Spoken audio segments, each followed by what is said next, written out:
자, 오늘 10월 7일 목요일 시장 코스피가 2% 가까이 그리고 코스닥이 3% 이상 큰 폭으로 반등에 성공했습니다. 크게 떨어지고 시장 전체 종목이 올라가는 오늘 같은 날에는 단타가 힘들 수가 있어서 자다가 겨우 일어났는데 뭔가 사고 싶은 종목들은 몇 개씩 있긴 했지만 손이 쉽게 가지 않았습니다. 오늘은 덱스터랑 펄어비스란 종목을 매수하고 싶긴 했는데 그냥 안전하게 가자 싶어서 잠만 잤습니다. 만약에 지금 시장이 안정되어 있었다면 매수를 했을 것 같습니다. 최근에 지독한 증시를 보면서 차라리 지금 증시 안정화보다 비트코인이 1억 가는 게 더 현실적인 것 같아서 오늘 장중에 쉬면서 업비트 설치하고 10,000원 입금해 놓고 한 번 더 눌림목을 보고 단단한지 확인하고 결정을 해야겠습니다. 최근에 힘들었던 증시에서 드디어 기술적 반등이 나왔지만 뭔가 특별함보다는 그냥 돈 있는 주체들이 마음대로 가지고 논다는 생각밖에 없었으며 여전히 공포감과 불안감은 남아 있습니다. 제가 요즘에 VI는 보지 않지만 이렇게 기술적 반등이 나오는 날에는 VI가 걸리는 종목들이 쏟아질 수밖에 없는데 전부 다 하나같이 똑같습니다. 무너질 때 잠깐 반등. 이 기술적 반등은 아무리 지저분한 폭락장이라 하더라도 무조건 나올 수밖에 없습니다. 많은 종목들이 이런 장기 하락 차트에서 뭐 잠깐 장대 양봉 한번 나온 것 뿐인데 잠깐 양봉 한 개 나온 거 가지고 좋다고 할 수 없으니까 오늘 시장이 뭐 특별하다고 느껴지지는 않았습니다. 그리고 증시는 쉽게 내리는 만큼 쉽게 오르고 오늘 코스닥 3.3%, 또 쉽게 오르는 만큼 쉽게 내릴 수도 있기 때문에 지금 기술적 반등이 어떤 식으로 유지가 되고 안정이 되냐에 따라서 그 다음 방향을 생각하고 확률이 높은 곳으로 대응할 수 있을 것 같습니다. 제가 전에도 계속 말씀드린 것처럼 확실한 것은 지금 기술적 반등이 나와도 함부로 따라갈 수가 없는 자리입니다.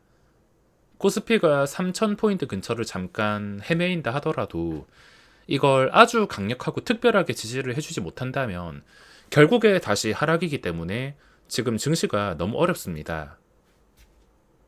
주식은 오래 한다고 쉬워지는 게 아니고 할수록 점점 어려워지는 것 같습니다. 계속해서 새로운 패턴이 생기고 그 새로운 패턴은 개인들이 돈 벌 수 있는 쉬운 패턴이 아니라 대부분이 개인들을 속이기 위한 개미 잡는 패턴이기 때문에 새로운 것에 적응하고 대응하는 게 돈을 날리면서 배워야 하는 거라서 쉽지는 않습니다.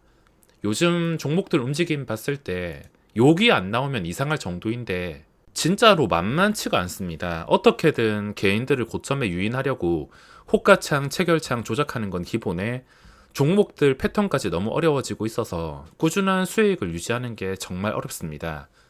경험이라는 게 정말 중요한데 이때까지 A, B, C, D, E, F, G 이런 경험들을 배웠다면 그 다음 매매할 때 뭐 A를 배웠다면 A랑 비슷한 상황, B를 배웠다면 B랑 비슷한 상황 이런 경험을 통해서 매매를 할 수가 있는데 요즘은 A에서 변형이 돼서 뭐 A-1, A-2, A-3 이런 식으로 나오고 이 패턴은 순간적으로 장대 음봉이 나올 수 있는 조건들이기 때문에 요즘에는 조금 더 빠른 판단이 필요할 수가 있습니다. 내가 매매하면서 욕심 좀 부리고 엉덩이 무겁게 하려고 하면 HK 이노엔 같이 신고가에서 말도 안 되는 음봉으로 마무리하는 경우도 생기고 또 욕심을 안 부리고 줄 때 먹고서 바로 끝내니까 저기 우주 끝까지 급등하는 패턴도 있어서 뭐 나중에 이런 종목들은 결과를 보고 쉽게 말할 수 있겠지만 당장 매매하는 순간에는 어떻게 될지 알 수가 없으니까 쉽지가 않습니다. 지금 자신만의 원칙과 절제력이 없으신 분들은 그 전에 벌었던 돈을 순식간에 날릴 수가 있습니다. 제가 어제 HK 이노엔을 봤을 때 도저히 믿기지가 않았습니다. 신고가를 돌파했고 이게 신고가 유지하기가 좀 느낌이 어렵다 싶긴 했는데 왜냐하면 어떤 종목이든 간에 신고가를 돌파할 때는 그 구간을 망설임 없이 시원하게 뚫어줘야지 그 자리에서 멀어질 수가 있습니다. 처음에 그 전에 고점을 뚫어줄 때는 천천히 개인들 일부러 유인하듯이 고점에서 천천히 흘러가는 게 아니라 78,000원을 뚫었으면 그대로 상한가까지 직행을 하던가 85,000원까지 차이가 크게 날 만큼 벗어나야 되는데 이 구간을 벗어나지 못하는 게 좀 이상하다 싶기는 했지만 이 정도까지 빠질 줄은 도저히 상상도 하지 못했습니다. 기껏 해봤자 뭐 이 구간에서 벗어나서 한 번 더 슈팅이 나올 수 있는 뭐 78,000원에서 그렇게 멀지 않은 자리, 뭐 한 진짜 못해도 73,000원. 예전에는 못 가도 여기까지 방어를 하면서 마무리하고 그 다음날까지 해먹는 경우가 많았는데 요즘에는 상상도 하지 못할 이런 캔들이 나오고 있습니다.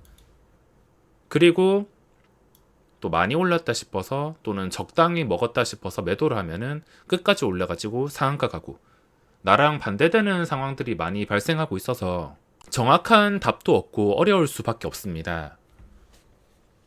자신만의 원칙이랑 절제력이 꼭 있어야 되며, 이게 없으신 분들은 그 전에 벌었던 돈을 순식간에 한 번 실수로 날릴 수가 있습니다.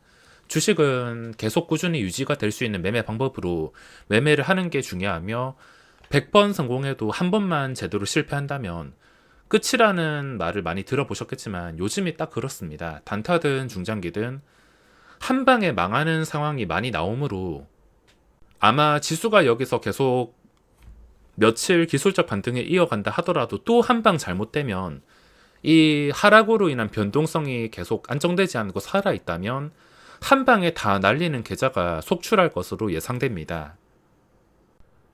자, 코스피, 코스닥 보시면 증시를 예측하는 것은 불가능합니다.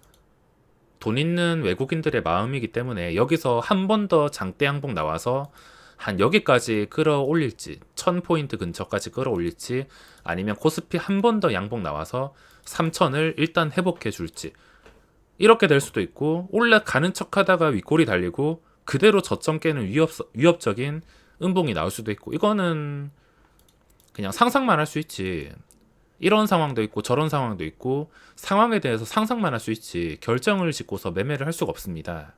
중요한 것은 어떤 상황이 나온다 하더라도 대응 방법은 있기 때문에 급하지만 않다면은 완전히 안정될 때까지는 기다리는 게 맞다 생각합니다.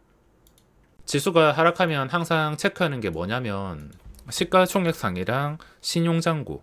신용잔고는 당일 바로 업데이트가 안 돼서 지수의 변동성을 보고 어느 정도 예측을 할 수가 있는데, 지수가 좀 크게 떨어진다 싶으면은 그냥 수천억이 줄어든다고 보시면 됩니다. 한 방에 1조가 줄어드는 것은 정말 힘들고, 진짜 많이 줄면은 수천억. 여기서 수천억 줄어봤자 아직까지도 신용잔고가 굉장히 많습니다.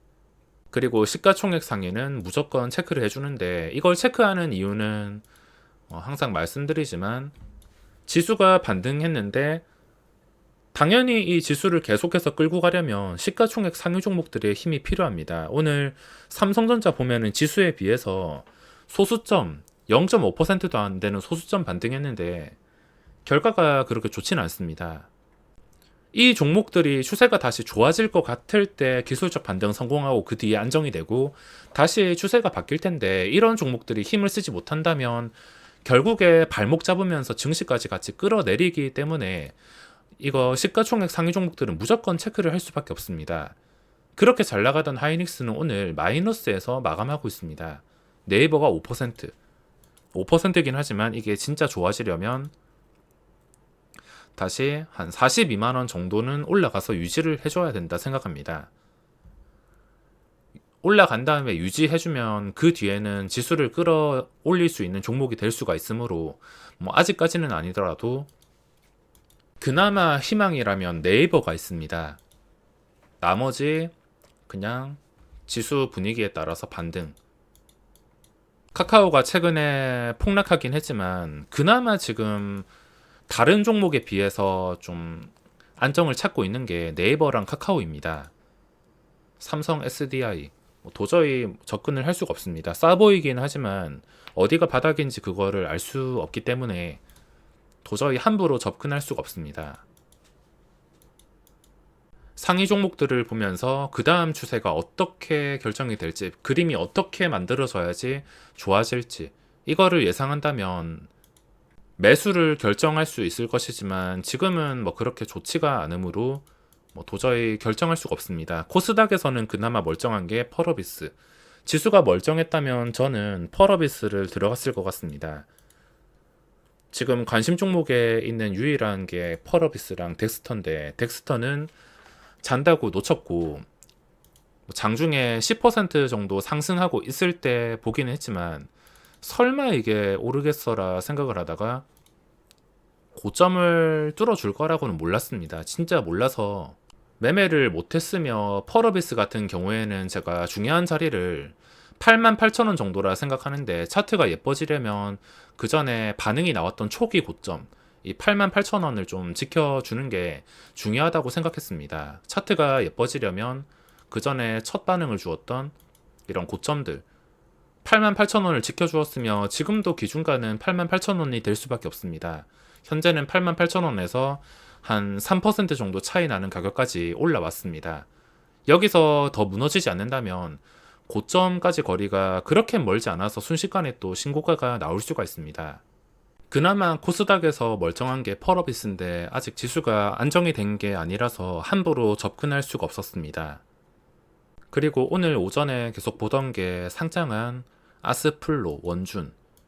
신규주는 보통 이렇게 무너져야지 정상인데, 이게 무너지는 게 정상이라 말하면 좀 이상하긴 한데, 어쨌든 간에 대부분의 종목들은 이런 식으로 무너집니다. 저점을 깨면은 저점에서 크게 반등하는 게 아니라 점점 계단식 하락으로 내려가는 게 정상인데, 원주는 여기에서 벗어나서 혹시나 시세가 좀 나오나 싶어서 관찰을 했는데 올라가지 못했습니다.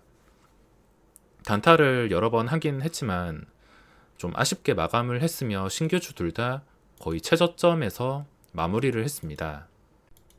다음에는 어떤 종목이 또 급등이 나올지 모르지만 희망이 있는 것은 매일매일 거래 대금이 붙는 이런 종목들이 바뀌면서 나오고 있습니다. 10월 시작한 지 벌써 일주일이 되었는데 저는 계좌에 아무 변화가 없습니다.